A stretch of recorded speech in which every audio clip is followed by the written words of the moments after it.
Salut à tous, c'est Nanok FX. Aujourd'hui, nous allons parler de l'utilité de l'attribut données utilisateur. Pour mieux vous expliquer, je vais vous montrer une vidéo que j'ai faite. Et comme ça, vous allez voir à quoi ça sert l'utilité des attributs données utilisateur. Donc, on jette un coup d'œil d'abord.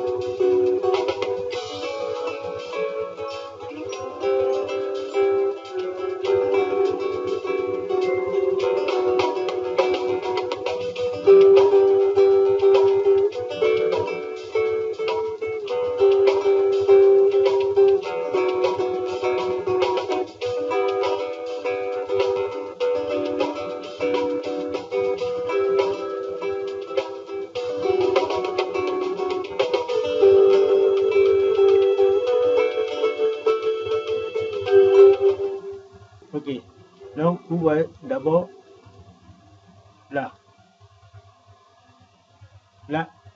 le boîtier se détache. Le détachement du boîtier, j'ai utilisé les données utilisateurs pour effectuer cela ici. Et la sortie du clavier et l'ouverture de tout ça là, la sortie du clavier, le déballage du clavier, comment le clavier est sorti, c'est le mouvement du clavier pour qu'il se déballe, comment le faire comment utiliser les données utilisateurs pour pouvoir réaliser cela et ne pas trop se casser la tête. Donc nous allons aller sur Cinema 4D, rapidement nous allons voir. Ici comme j'ai dit, c'est le clavier c'est du clavier que nous allons parler. Ok, voici le clavier. Si nous déballons le clavier, nous allons voir comment c'est composé. Ici, nous avons appelé mouvement 1, l'action de sortie, entrée-sortie. Ici, nous avons la rotation manivelle. On va voir de quoi il s'agit. Donc, vous parlez de rotation, donc vous avez l'outil rotation. Voilà, qui est ici. Vous avez pu voir comment là, l'écran, comment c'est sorti. Voilà, vous voyez. Et il s'est plié là. Et ici aussi, quelque part là, la rotation 2, manivelle 2, pour se positionner. Donc, c'est des différentes rotations que j'ai déjà modélisées. Et les différents claviers, le clavier touche, c'est-à-dire le clavier à proprement parler, il y a aussi des modifications, des animations sur le clavier gauche, comme le clavier droit. Donc, ici, nous allons parler de comment utiliser les données des utilisateurs pour animer le clavier. Pour ne pas charger trop le clavier, je vais créer un objet neutre. Donc, nous reprenons, créer un objet neutre là, que je vais nommer mouvement. Je mets S à faire, étant que nous avons beaucoup de mouvements à faire. Je mets faire descendre en bas facilement. Donc, je vais rabattre le clavier gauche, hein. Mouvement R.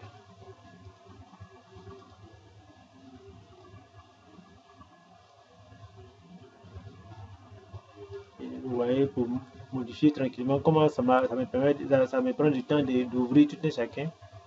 Mouvement 3.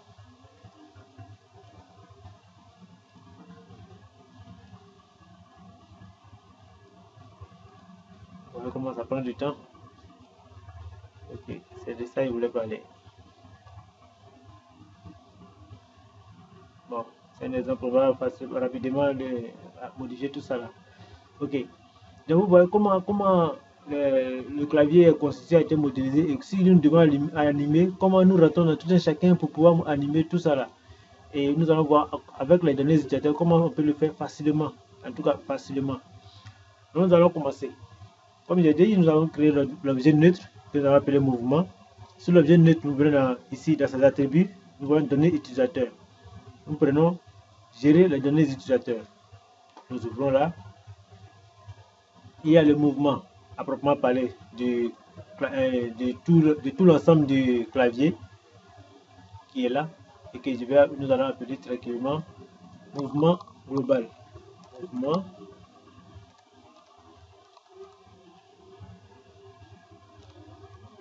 global. Ok. Nous allons choisir le type curseur et champ parce que pour pouvoir avoir un curseur en même temps des champs à entrer. Parce qu'au départ, c'est juste ça là que nous entrons, mais avec curseur et champ, c'est plus facile. Vous voyez, on peut entrer facilement. Ok. Et nous allons choisir comme unité le mètre. Étant donné que nous allons agir sur du centimètre, pour ne pas se casser la tête, nous allons choisir 200, moins 200 pour aller à 200. Parce que franchement, 1000 c'est trop. Ok. Donc, moins 200 pour aller à 200. Voilà. Bon, j'ai validé OK. Nous allons facilement retourner là pour faire gérer. Et nous retrouvons là. Donc, mouvement moins 200 à 200. Et nous avons rotation manivelle 1. Que nous allons appeler rotation 1. Rotation 1. Nous choisissons encore curseur et champ d'entrée flottant. Ici, c'est en pourcentage. Nous allons choisir degré. Degré, nous allons prendre moins 360 à peut-être 360 fois 2 à 520. C'est juste des valeurs comme ça. D'abord, nous allons prendre ces valeurs-là. Après, nous allons adapter en fonction de la rotation que nous voulons donner. Et même cette rotation, tant que la rotation est encore une rotation en degrés, nous allons copier. Nous allons donner l'utilisateur et que nous allons coller. Et là, celui-là, on va descendre tranquillement et on modifie. On appelle rotation 2. Ok, je valide.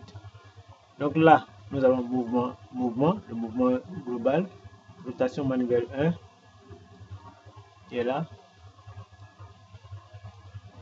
rotation manuelle 2, voilà. Et nous avons maintenant le mouvement, l'objet neutre qu'on a créé. Nous voyons là qu'il y a déjà les valeurs ici. Ici, mouvement global.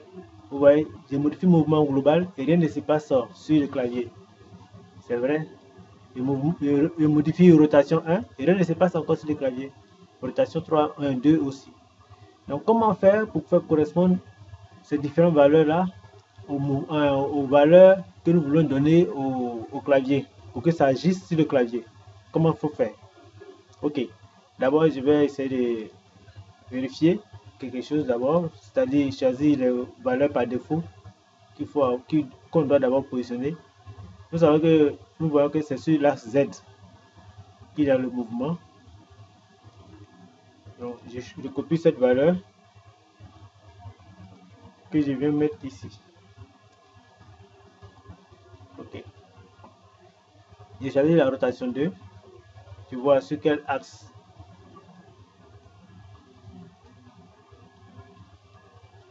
Ok, c'est sur l'axe P. Je copie cette valeur.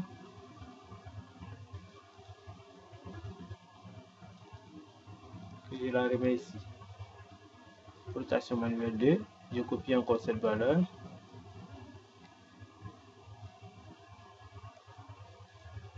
Que je remets ici.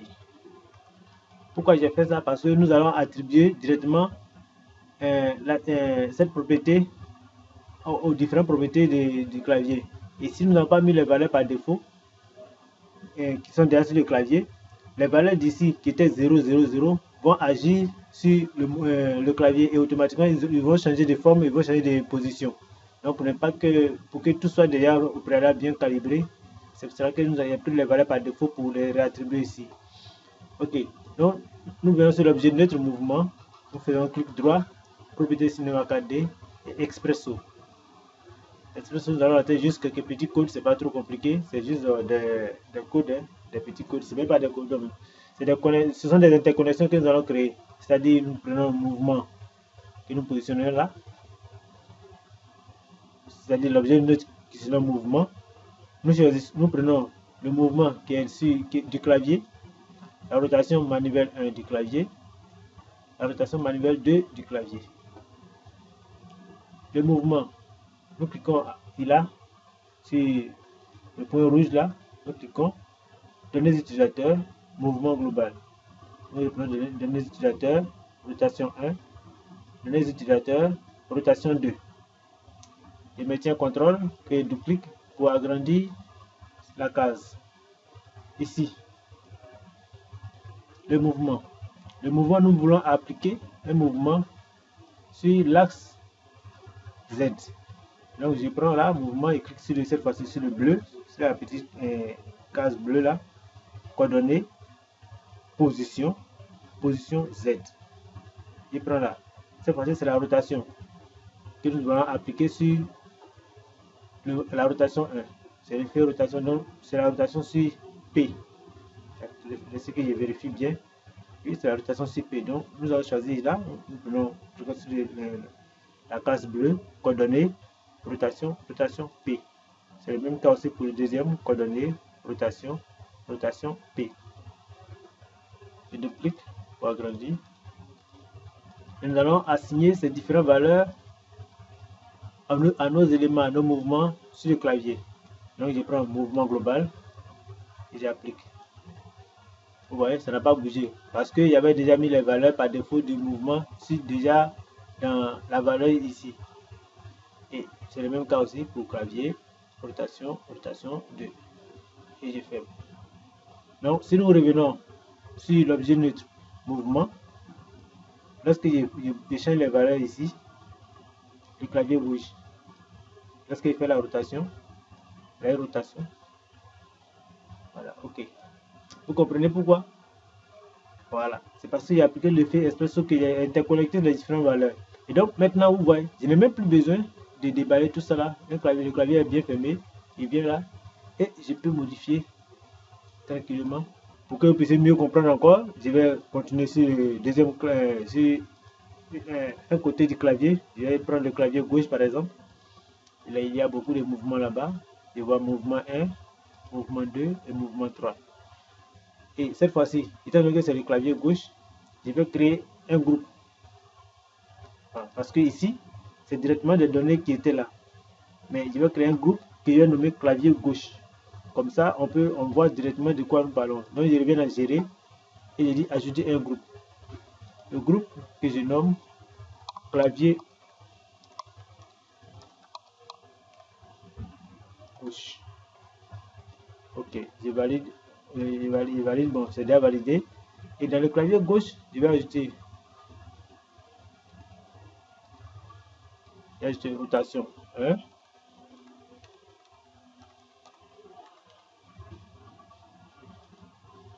C'est flottant, degré, je vais prendre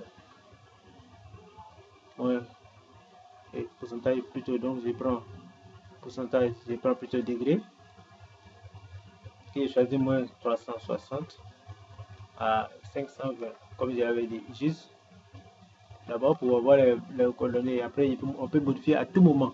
Donc, il n'y a pas de quoi à dire, mais tout ça, non, non. On peut changer à tout moment. Ok. Donc, je viens, je choisis, je mets.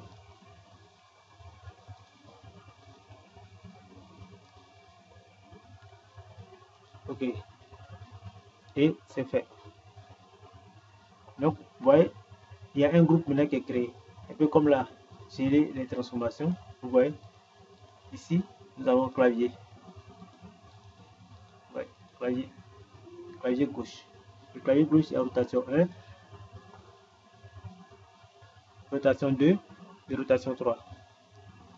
Comme on l'a fait pour le déplacement, nous allons aussi agir sur la rotation 1.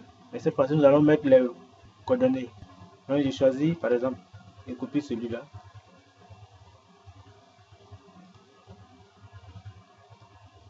Et applique à rotation 1. En mouvement de copier celui-là. Et j'applique. Et en mouvement 3, je copie celui-ci ici. Et j'applique. Ok. Et le même processus, hein, je reviens sur Expresso.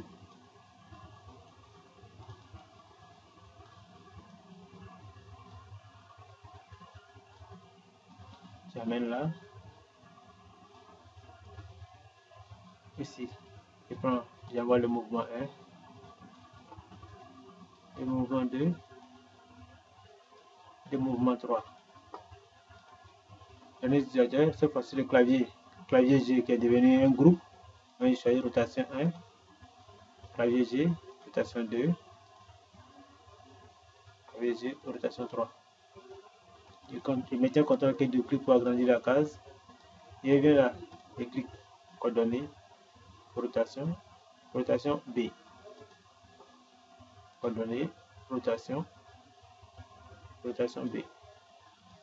Coordonnées, rotation B.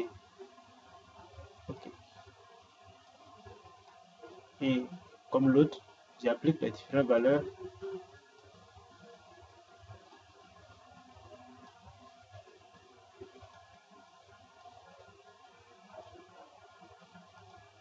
Et on va vérifier, voir si ça marchait. Comme d'habitude, on sait que ça marchait, mais nous allons vérifier, c'est juste pour. Donc, vous voyez.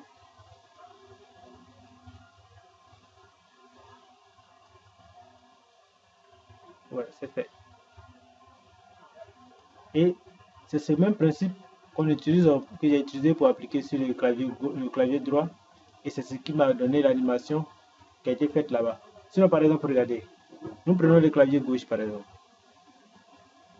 D'abord le mouvement rotation manuelle 1, rotation manuelle 2, clavier touche, clavier gauche, vous voyez clavier gauche, clavier mouvement 1, vous voyez mouvement 2, mouvement 3. Vous voyez, pour animer tout un chacun, ça c'est vraiment fatigant.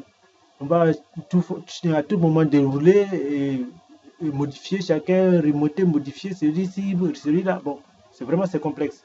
Alors que ici, on transfère toutes ces valeurs dans un objet neutre ici, sur lequel on applique l'attribut de données utilisateurs avec un peu d'expresso, et le problème est réglé. Et nous pouvons animer facilement à tout moment. Ouais, on peut animer facilement. Ici, j'ouvre, je ferme, je fais comme je veux. Il n'y a pas de. Voilà. Voilà. Donc, je pense que j'ai tout dit. Je pense que j'ai expliqué le mieux possible. Hein. Bon, personnellement, c'est mon premier tutoriel. Donc, excusez-moi beaucoup si je n'ai pas pu m'exprimer correctement. Mais je pense que ça va s'améliorer. Et merci beaucoup en tout cas de m'avoir suivi.